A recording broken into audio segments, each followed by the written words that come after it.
Okay, this book here has 200, has approximately 238 pages. You see for all the little tabs. And the reason why I want to say let me finish is because I've gone through this book step by step by step. For every single item that I've gone through, I've diligently gone through it all. Hitting the big dollars was easy. Hitting the little ones was a little more difficult. But those little pennies add up to dollars. Nowhere in any of these books do I ever see anything that says that we were going to recommend to hire any staff. If anything, I've heard nothing more than the fact that these folks have been doing a great job, that with the fact that we froze salaries, and through attrition, we were not going to hire people because the committee was very responsible in how we were planning on spending the taxpayers' money. All right, so we went through it all. Both of these books for the last 2 years that I've been involved in the budget, this committee has gone through it detailed. So, but I've never seen any of these books that tells me that we were ever going to hire anyone and that everything was frozen. I'm going to give you a little history on what took place in '09 when this process first came up. There was an issue of current salaries for the superintendent of parks, foreman, and 2 senior park maintenance men. When we looked at that and said what we were proposing, and I have the numbers right here if anybody wants to see them. I have them here. I got them in a book. There was $25,815 savings. However, by reclassifying these positions, these 3 positions, we were looking at a savings of $47,054. All right? Never was any of this indication that, that due to we weren't going to hire 4.5 people or hire anyone. Okay? This here projected savings of $158,000, as far as I'm concerned, is not a real saving because it was never intended on hiring these folks. Just like when we paid off our debt to on the bonding or on the short-term note, that money was not to be included in our budget. The second fact I'd like to present is that the current proposal shows absolutely no salary reduction for anyone involved. Now, in my career in mergers and acquisitions, if those things occur and you lose a certain amount of responsibility, there's definitely a reduction. The superintendent of Parks and Recreation loses 56% of his responsibility. Yet, when this occurred last year, okay, and this superintendent, the person in that position now, losing 56% of his responsibility, has no salary reduction. Last year, when we reduced someone's responsibilities, we reduced their salary by $18,000. But this has not occurred here. Now, the superintendent of Public Works, who's going to be assuming 28 additional bits of responsibility, employees, there is no increase. However, the superintendent of Public Works and Parks in the ensuing communities, Hanover Township, it's $80,000. Madison, it's $111,000 or 37.9% increase.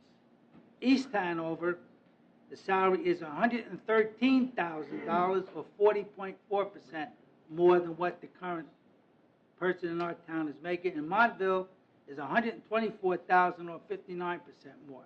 Now we're going to say that this person is going to assume this additional responsibility and see what the person's counterpart is making within the neighboring communities, and they're going to be satisfied. It's not going to be a problem.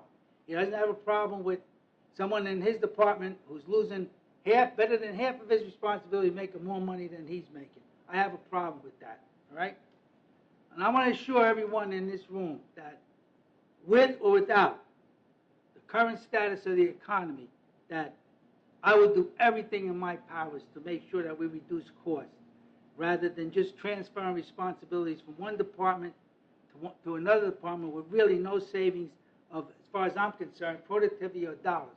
Because if you have 2 departments who are able to work together, you should be able to just work together, meld together. In the wintertime, you move your folks together.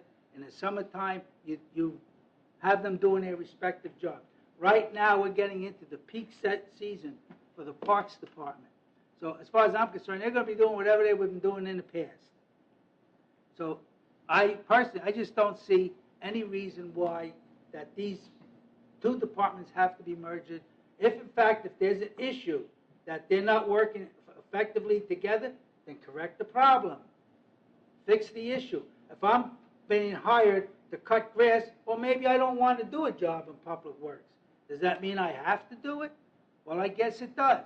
And I don't think that, you get hired for a particular position, maybe that's what you want to do. But you should be able to work together. In the wintertime, I witnessed the Parks and Recreation folks plowing snow, cleaning up, doing work all over, as I witnessed them doing it in other areas.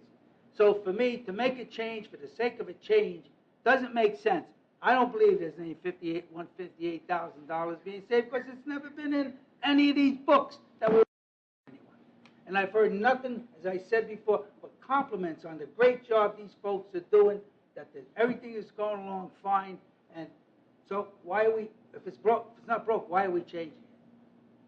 So as far as I'm concerned, anytime anybody wants to look at this information, I have it here. I've got statements that were made last year at the time we did this in October from folks from the different leagues about the great job we're doing. Jim Herbert, great job we were doing with the town. Jim Coyley commended us for having prepared 30 games in 27 days, fields for 30 games. And that the compliments just go on and on. So what's the problem? I don't see it. I'm sorry. Thank you, Mr. Cole.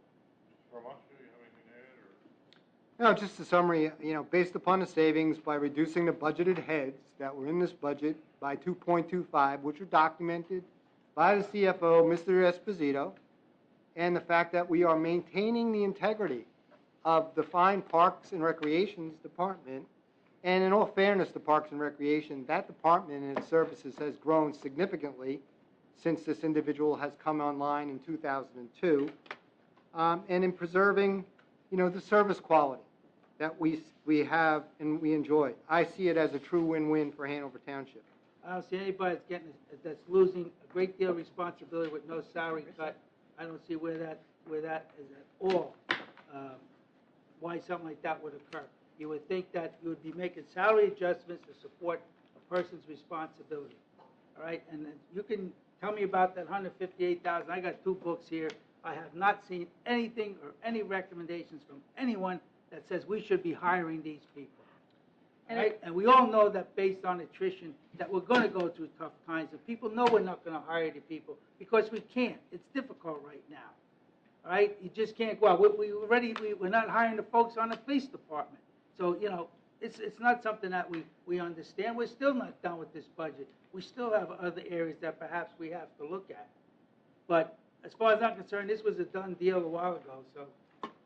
And I'm concerned that I never saw any kind of a written request for these positions. I've never seen, talked to, or had the superintendent of DPW come to one of these meetings and request these people. I've never seen that happen. As a matter of fact, the last correspondence we did get from the head of the DPW was actually commending the recreation for assisting them in a job and how well they both work together now. Thank you.